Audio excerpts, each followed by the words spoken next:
Good morning, everybody. Welcome back to the channel. We're on Bull Shoals once again with Corey and Eli, and of course it's butt cold. I think that's part of the criteria for us coming up and fishing. It's got to be just some stupid weather. It don't matter what it is, but it's gonna be stupid every time we come up here, I promise you. But today we're gonna be vertical jigging today, deep jigging. Reports of people catching fish down around 85 feet on the bob, these big shad balls.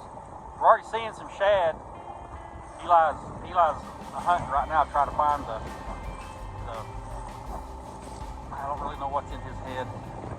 Whatever it is in his head, he's trying to find it on that graph and match it up and make it say, okay, let's fish here. Well, he's doing that right now. Don't have a target species really. Just there's a ton of stuff you can catch doing this. And to be 100% honest, one of my favorite targets we've done in the last few years on this is a trash fish in most people's books. That's the giant drum. And y'all heard me say it several times. If you don't know what you're missing, if you throw these giant drum back, but you don't know what you're missing if you throw these giant drum back. They're not just good, they're very good fish. They're not tolerable, but it's good eats. Corey's getting his ready here now. Anyway, we're gonna get a spot located and we'll get back with you when we start getting lines wet. Hang in there.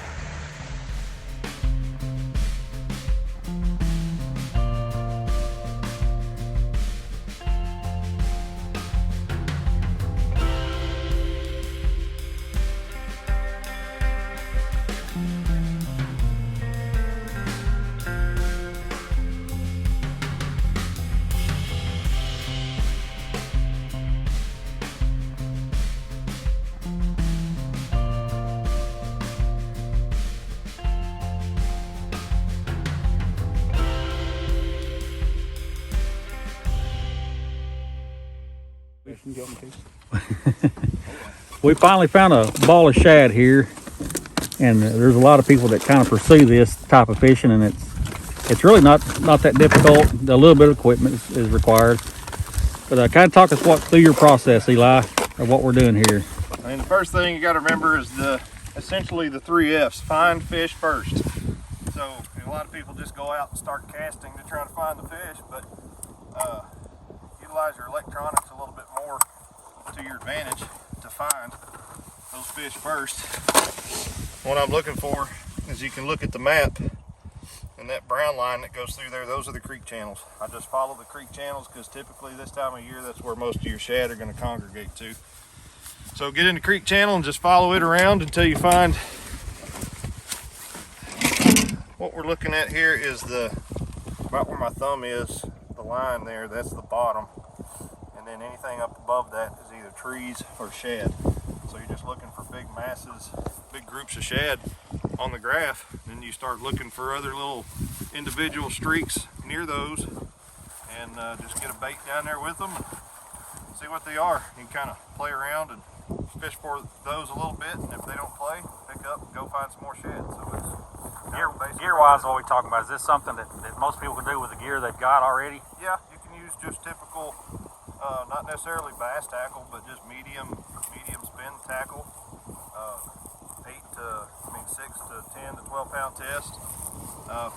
This deep of water, you have to have fairly heavy lures. I mean, we're looking at most of the stuff that I've got tied on is 3/4 ounces or bigger. So when you're fishing 80 foot of water and you got wind blowing, you got to get your bait down there as quick as you can. So, and keep it down there with the moving of the boat and everything. So it's a little bit, takes a little bit of a learning process, but once you kind of get used to it and you get a few bites with it, it kind of starts to fall together, and you kind of replicate that as you go on throughout the day. So that's what we're going to do. We're going to trolling motor down and see if we can connect with some of these things. Well, that's it in a very simple nutshell.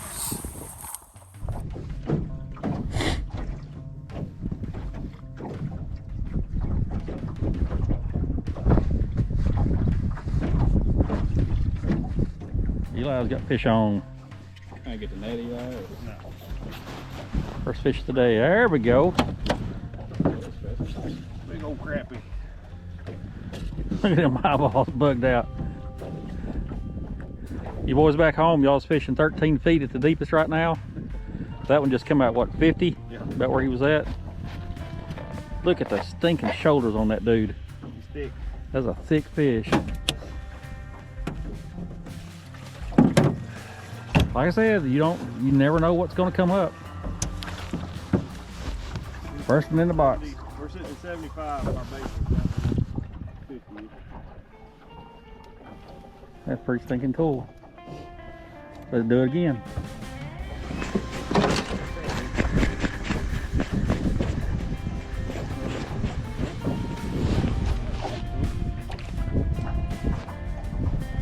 How's the worm? Eli got another fish. Good crappie. That gum.